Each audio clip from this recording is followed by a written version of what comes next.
ये लड़की के करीब गया तो लड़की की शक्ल बदल गई।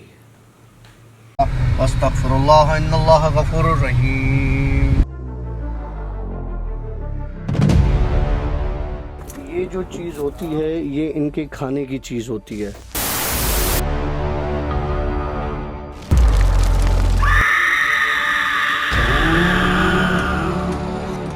अब जो रात के घने अंधेरे में कोई साया जो मुझसे लिपटेगा, अब जो रात के घने अंधेरे में कोई साया जो मुझको लिपटेगा,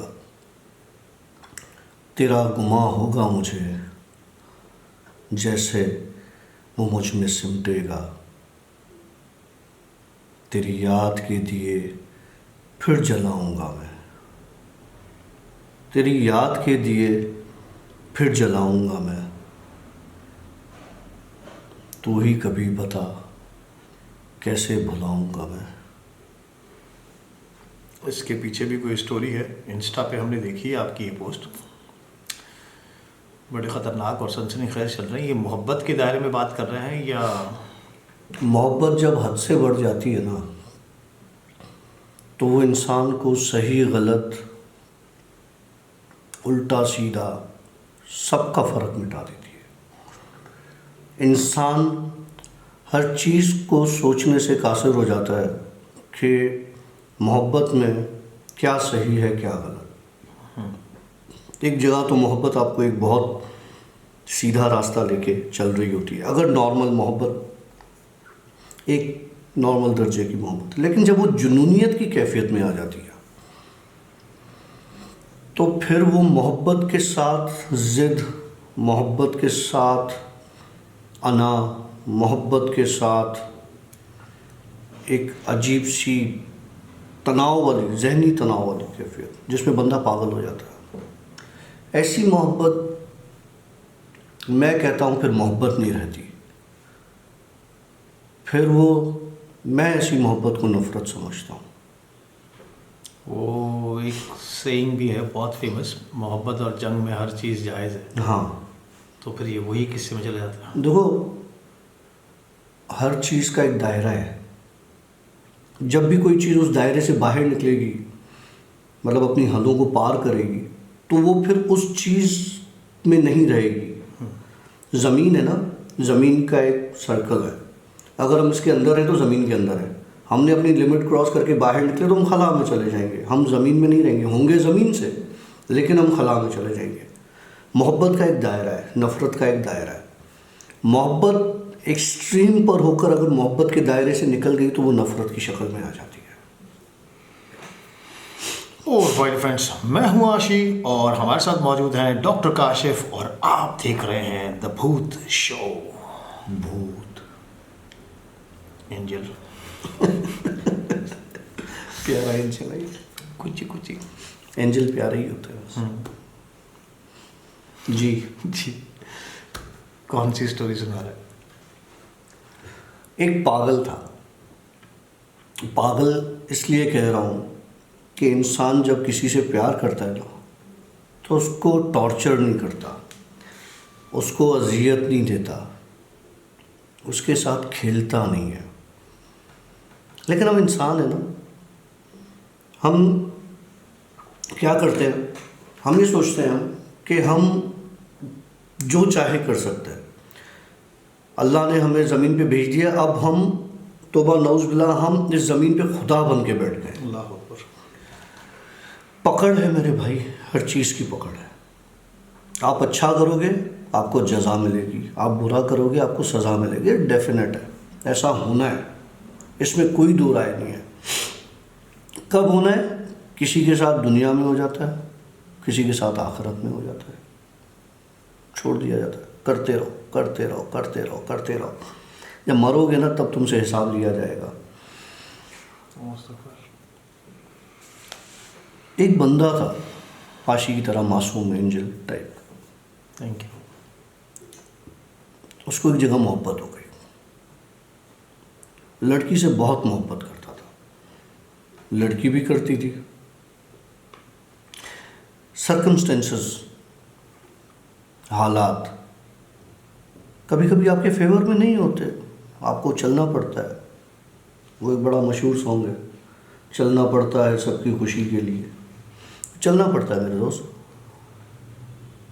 लेकिन कुछ लोग होते हैं वो कहते हैं नहीं, हम क्यों चलें, हम चलाएंगे। वो जब हम आ जाता है ना इंसान के अंदर, या इंसान के अंदर जब आ जाता है मैं, तो वो जो मैं जो है ना, वो जब यहाँ पर होते हैं ना, वो उठा के ऐसा पटकता है कि वो मैं कहीं का नहीं रहता। शायद तकब्बुर पे चला जाता फिर। हाँ, तब अस्तगफुर। तो उस बंदे को एक बंदी के साथ बड़ी बड़ी मोहब्बत थी, बड़ा इश्क था दोनों का आपस में, मिलना जुलना, खाना पीना, एक दूसरे के साथ टाइम स्पेंड करना। लड़का कुछ करता नहीं था, आवारा था अब मेरी तरह, कुछ कमाता नहीं था, कोई नौकरी नहीं थी, कोई अपना घर बार नहीं था। लड़की ने उससे कहा कि यार कुछ कर लो, अगर शादी करनी है, मेरे घर पर रिश्ता लाना है, तो कम से कम इतना तो हो कि मैं कह सकूं कि भाई ये लड़का ऐसा ऐसा करता है काम, या बिजनेस है, या छोटा मोटा ही सही, कि इतना मुझे इसका अपना घर है, मुझे घर पे खुश रखेगा, मैं तुम्हारी घर पर बात कैसे करूं। लड़के ने कहा अच्छा ठीक है। बहरहाल उसने बड़ी कोशिश की लड़के ने, लेकिन कुछ लोगों का नसीब जो है वो इस पे लिखा हुआ होता है, तो वो जहाँ भी जाते हैं तो यही नसीब होता है। लेकिन हर इंसान का नसीब बहुत अच्छा होता है अगर कोशिश करे दिल से। तो खैर उसने इस लड़की से कहा कि भाई मेरे पास इतना नहीं है, हो सकता है शादी कर ले, उसके बाद नसीब खुल जाए। ये एक बहुत बेहतरीन बात थी कि शादी के बाद नसीब खुलता है। तो लड़की ने बोला कि मैं अपने घर पे बात करूँगी। लड़की ने घर पे बात की, बाप ने माँ ने दो लगाई, लड़की की अकल ठिकाने आ गई, इश्क विश्क निकल गया सब। अब रह गया बेचारा लड़का। लड़की का रिश्ता आया, लड़की की शादी कर दी। अब ये मैंने जो बोला ना, मोहब्बत जब एक्सट्रीम पर चली जाती है तो बहुत नफ़रत में बदल जाती है। अब ये अंदर ही अंदर में ना, ये लड़का ये जल रहा था, कह रहा था कि ये मेरे साथ इस लड़की ने धोखा किया। अब उस लड़की के घर के हालात क्या थे तो वो तो लड़की जानती थी कि उसको किस किस चीज़ से गुजरना पड़ा। माँ बाप की इज्जत, भाइयों की इज्जत, पीछे बहनें, तो वो कोई ऐसा स्टेप भी नहीं उठा सकती कि भाग के शादी कर ले। ठीक, जो इज़्ज़तदार होते हैं ना वो फिर काफ़ी चीज़ें सोचते हैं। लेकिन मैं ये नहीं कहता अगर जो भाग के शादी कर ले वो इज़्ज़तदार नहीं, ऐसा नहीं है। आपको इश्क ऐसे मुकाम पर ले जाता है जहाँ पे मैंने पहले भी कहा कि आपका अक्ल व शऊर काम करना छोड़ देता है, उनमें उनका कोई कसूर नहीं होता। दिल चीज़ ही ऐसी है। खैर अब इस लड़के ने कहा मैं इसकी शादी वाली ज़िंदगी जो है वो तबाह बर्बाद कर दूँगा। अब इसके पास कोई रास्ता नहीं है, ये क्या करे। ये आपने देखा है ठेलों पर किताबें बिकती रहती हैं। एक जगह से ये गुजर रहा था तो वो रुक गया ठेले वाले के पास। वहाँ पर इसकी नज़र एक किताब पर पड़ी जो कि काले जादू पर थी। उसने अपने मतलब की किताब उठा ली। फ़ौरन शैतान ने उसके दिमाग को अपने कंट्रोल में किया कि बदला लेना है, इसी तरीके से लेना है। उसने किताब उठाई, 50-60 रुपए की होगी, बंदे को पैसे दिए, घर आ गया। घर आके इसने किताब खोली तो उसमें जो इसने चीज़ें पढ़ी वो बड़ी अजीब थी। इसको अपने यूरिन पर, जो यूरिन ये करता था, डेली रात को उस यूरिन पर कुछ पढ़ के फूंकना था और वो उसको पीना था। अल्लाह अकबर। जब मोहब्बत सरहदें पार कर जाती है ना तो फिर मोहब्बत नहीं रहती। वो आपके अंदर में ऐसी चीज़ को जन्म देती है कि आप अपने आप को मार देते हो, फिर वो आप नहीं रहते, फिर आपकी अना, आपकी ज़िद, आपकी बदले की आग, वो शैतान जो आपको हर वक्त आपकी ताक में रहता है कि कहाँ कहाँ आपको वो भटका सकता है, आप उसके पीछे लो। उस जनाब ने ये अमल करना शुरू किया। 40 दिन का वो अमल था उसका। पहले दिन इसने ये किया तो इसको उल्टियाँ, पेट में दर्द, ऑब्वियस सी बात है यार, गंदगी है। क्यों कहते हैं काला जादू गंदा है? एक हफ्ते के बाद इसकी शक्ल ख़राब होना शुरू हुई। जब शक्ल ख़राब होना शुरू हुई, अच्छा उसमें ये क्या करता था, उस लड़की का फ़ोटो, उसके फ़ोटो के ऊपर कुछ पढ़ के उस पर चप्पल से मारना होता था, और साथ में ये कहना होता था कि ये चप्पल इसके सर पर पड़े, उस लड़की के, और वो उसका सर घूमे और वो मेरे पास आए। ये उसके वर्ड्स थे, और साथ में जो इल्म था वो कर रहा था वो। अच्छा जी, उसने उसको मारना शुरू किया। एक हफ्ते में इसकी शक्ल ख़राब होना शुरू हुई, चेहरे पे दाने, बदसूरती। पहले अच्छा खासा लड़का था और शक्ल उसकी गंदी होना शुरू हो गई, क्योंकि वो जो अमल कर रहा था वो पूरी इंसानियत के ख़िलाफ़ जाके कर रहा था उस अमल को। इसके साथ तो जो हो रहा था वो हो रहा था, उस लड़की के साथ भी कुछ अजीब ही हो रहा था। उस लड़की के पास जो ये इल्म कर रहा था, और जब उसको वो मारता था कि उसका सर घूमे, तो उसके पास एक जिन जाता था जो उसको मजबूर करता था कि तू घर से बाहर निकल, और वो भी नंगे पाँव। मतलब जिस हालत में है उसी हालत में बाहर निकल। मतलब उस लड़की का जहन काम नहीं करता था और वो बाहर निकल पड़ती थी। उसके ससुराल वालों ने कभी पकड़ लिया, कभी बाहर गली वालों ने पकड़ लिया। जिस भी हालत, उस लड़की की शादी हो चुकी थी, जिस हालत में भी होती थी उसको निकल जाती थी और उसको पकड़ के ले आते थे। अब बात पहुंची जी उसके माँ बाप पर लड़की के, कि जी आपकी लड़की तो पागल है, ये तो मतलब अगर कहीं भी है, किसी भी हालत में, तो निकल जाती है बाहर, तो सही नहीं है। जब लड़की से पूछा गया, उसने बोला मुझे नहीं पता, एक बंदा आता है मुझे घसीट के बाहर लेके जाता है। मैं जिस हालत में भी होती हूँ उसी हालत में मुझे घसीट के बाहर लेकर जाता। अब इन्होंने कहा कि यार ये तो बड़ी परेशानी वाली बात है। इन्होंने किसी आमिल से पूछा, तो आमिल ने बताया कि ये इसके ऊपर कोई काला जादू कर रहा है और इसको यहाँ से ख़त्म करवाने की कर रहा है, कि शादी ख़त्म हो जाए इसकी। बोला अब क्या किया जाए? बोला हम आपको पढ़ाई कुछ देते हैं, तो वो पढ़ाई करें इसके ऊपर, लड़की के ऊपर, और वो सही हो जाएगी। अच्छा, वो जो इसको घसीट के बाहर लेके जाता था वो उसी घर में इसके साथ लग गया, इस लड़की के साथ। वो बंदा वहाँ पे काला जादू कंटिन्यू किया हुआ है उसने। 40 दिन का उसका, 20-22 दिन हुए, कोई फ़र्क नहीं पड़ा ख़ास। अब उस लड़के की, क्योंकि आमिल ने वहाँ से उसको बचाने के लिए भी कुछ किया हुआ था, अब इस लड़के की फ्रस्ट्रेशन बढ़ती जाए कि मुझे अब कुछ ना कुछ करना है, तो उसने और ज़्यादा स्ट्रॉन्ग चीज़ें करना शुरू की। शैतान की मदद लेना शुरू की कि मेरी मदद कर दो, उस लड़की को मेरे पास ले आओ, फिर तुम जो कहोगे वो मैं करूँगा। कि अब ये अपनी उस जिद पर आ गया था।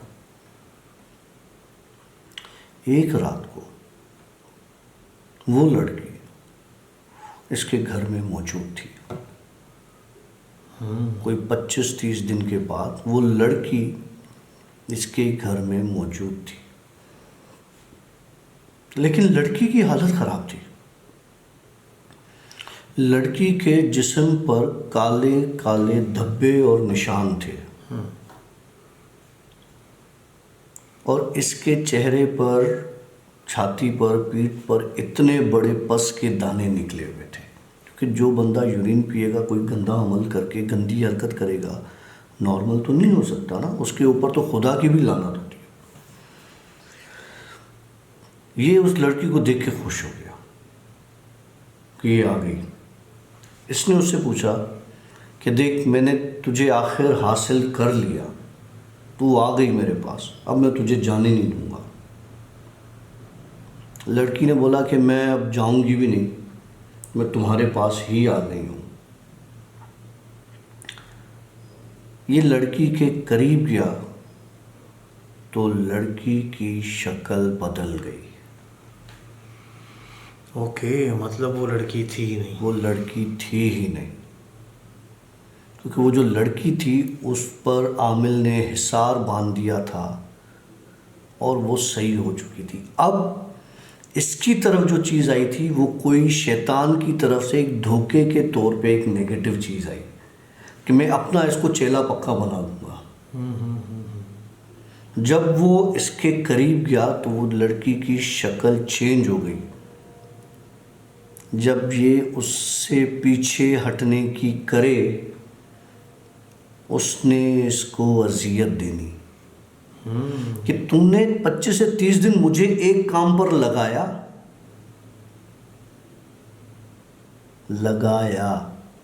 कौन कह रहा है? वो लड़की जो इसके अमल से इसकी बंदी के पास जाती थी बंदा बनकर, जिसे वो मर्द नज़र आती थी, ताकतवर, घसीट के बाहर लेके जाती थी, वो बेसिकली शैतान की बेटी थी। शैतान की बेटी, जिस पे हमने स्टोरी भी की थी। यस, और वो जो जादू कर रहा था वो शैतान की बेटी वाला अमल ही कर रहा था। जब इसने मना किया इसके पास जाने से, उसने उस बंदे को मार दिया। इन्ना लिल्लाहि व इन्ना इलैहि राजिऊन। उस बंदी की, जो इसकी लड़की थी, उसकी जान छूट गई उससे। और ये जो है, ये किस्सा ख़त्म। इसलिए गलत काम, जो मैंने बोला, गलत काम का अंजाम गलत ही होता है। अच्छा, मैं यहाँ पे एक चीज़ और कंफर्म करूँगा। शैतान की बेटी ने इसको मार दिया, ठीक, लेकिन अगर वो उसके साथ गलत फ़ैल कर बैठता तब भी शैतान की बेटी इसको मार देती? नहीं, फिर नहीं मारती, फिर वो इसके साथ रह जाती। ये उस बंदी को चाह के भी हासिल नहीं कर सकता था और वो उस बंदी की शक्ल में इसके साथ रहती। पर गालिबन मुझे जहाँ तक याद पड़ा, वो जो शैतान की बेटी वाली हमने स्टोरी की थी उसमें ऐसे ही था ना? वो वॉशरूम में एक अमल करना। हाँ। और उसके साथ फिर होने के बाद जी, आपने उसके साथ कुछ करना भी होता है। तो वही मैं कह रहा हूँ, अगर उसके साथ गलत फैल हो जाता तो उसको छोड़ देती या मार देती? फिर मार देती। नहीं, फिर नहीं मारती, नहीं किया तो मारा ना। ये तो शर्त होती है कि करना है। अल्लाह अकबर। भाई, जो चीज़ आपके नसीब में लिखी हुई है वो आपको मिलेगी। फिर वो आप, अल्लाह माफ़ करे, गलत तरीका अख्तियार करेंगे तो गलत तरीके से फिर वो आपके ऊपर अटैक भी होगा। हिसाब किताब देना है हमने। अल्लाह माफ़ करे, अल्लाह हर गलत फ़ैल से बचाए। भाई डॉक्टर साहब, thank you very much, it was a great session, बड़ा मज़ा आया। और जाने से पहले अक्सर लोग ये कहते हैं, मैं फिर से रिपीट कर रहा हूँ ये चीज़, कि हमें उल्टियाँ आती हैं स्टोरी सुनने के बाद। ये होता है, मेरा सर भारी होता है, सर ये नैक, ये स्टोरीज़ करते वक्त मेरा ये चीज़ें जो ना अजीब से सकते, सर दर्द शुरू हो गया है, इस तरीके की चीज़ें। तो कुछ खा लिया करें जब स्टोरी सुनते हैं ना, तो टॉफ़ीज़ च्यू कर लिया करें, क्योंकि ये चीज़ें दमदार ही सुन सकता है, बर्दाश्त कर सकता है। पहले हम आपसे लेंगे इजाज़त। स्टोरी कैसे लगी हमें ज़रूर बताइएगा कमेंट में, और अगर अच्छी लगी है तो एक थम्स अप ज़रूर कर दीजिएगा, और अगर समझ में नहीं आई है तो डिसलाइक ज़रूर कीजिएगा, वी डोंट माइंड। मिलेंगे इंशाल्लाह ताला कल एक नई स्टोरी के साथ, एक नए ख़तरनाक ट्विस्ट के साथ। तब तक के लिए सी या, बाय बाय, अल्लाह हाफ़िज़। अस्तगफिरुल्लाह इन्नल्लाह गफूरुर रहीम। ये जो चीज़ होती है, ये इनके खाने की चीज़ होती है।